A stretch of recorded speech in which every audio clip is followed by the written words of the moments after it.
30 দিন আগে আমার চেস্টের কন্ডিশন কিছুটা এরকম ছিল, আর 30 দিন পরের কন্ডিশন হলো এটা। আমি এই 30 দিন ফলো করেছিলাম এমন কিছু ওয়ার্কআউট যেগুলো আমার চেস্টকে এখান থেকে এখানে পরিবর্তন করেছে মাত্র 30 দিনে। তো আমি যে 4টে ওয়ার্কআউট ফলো করতাম সেই ওয়ার্কআউটগুলো আজ আমি তোমাদেরকে শেয়ার করবো। আর এই 4টে ওয়ার্কআউট যদি তোমরা ফলো করো তাহলে তোমাদের চেস্টের কন্ডিশনও খুব তাড়াতাড়ি চেঞ্জ হবে। তো চলো বেশি কথা না বাড়িয়ে ভিডিওটাকে শুরু করা যাক। তো আমাদের চেস্টে মোট 3টে পার্ট আছে, আপার পার্ট, মিডিল পার্ট এবং লোয়ার পার্ট। তো আপার পার্টের জন্য আমরা করব ডিক্লাইন পুশ আপ। তো ডিক্লাইন পুশ আপ করার জন্য কোনো উঁচু জায়গায় পা রেখে তুমি পুশ আপ করো। তো তারপর আসে আমাদের মিডিল পার্ট।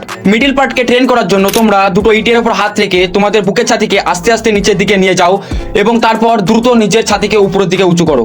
আর এই নর্মাল পুশ আপ তোমরা করবে 15টা রেপিটেশন, 3টে সেট। এবার আসে লোয়ার পার্ট। আমরা লোয়ার পার্টকে ট্রেন করার জন্য করব ইনক্লাইন পুশ আপ। তো ইনক্লাইন পুশ আপ করার জন্য তোমরা কোনো উঁচু জায়গায় হাত রেখে পুশ আপ করতে পারো বা চেয়ারের উপর হাত রেখে পুশ আপ করতে পারো। ইনক্লাইন পুশ আপ তোমরা করবে 3টে সেট, 12টা করে রেপিটেশন। এবার করব আমরা ডায়মন্ড পুশ আপ। এই ডায়মন্ড পুশ আপ আমরা করব 12টা করে রেপিটেশন, 3টে সেট, যেটা আমাদের চেস্টের মিডিল পার্টকে মাস্কিউলার দেখাতে সাহায্য করবে।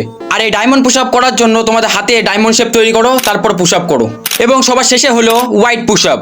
এই হোয়াইট পুশ আপ কিছুটা এইভাবে করতে হয়। আর এই হোয়াইট পুশ আপ তোমরা করবে 10টা রেপিটেশন, 2টো সেট। তোমরা সপ্তাহে 2 থেকে 3 বার চেস্টকে ট্রেন করতে পারো। আর হ্যাঁ, চেস্টকে গ্রো করার জন্য আরেকটা ইম্পর্টেন্ট জিনিস হলো ডাইট। তুমি যদি ভালো ডাইট না নাও তাহলে তোমার চেস্টে দ্রুত গ্রোথ হবে না, তাই তোমাকে ভালো ডাইটও নিতে হবে। তো ভিডিওটা এই পর্যন্ত। সবাই ওয়ার্কআউট করো, হেলদি থাকো, চ্যানেলটাকে সাবস্ক্রাইব করো। বাই।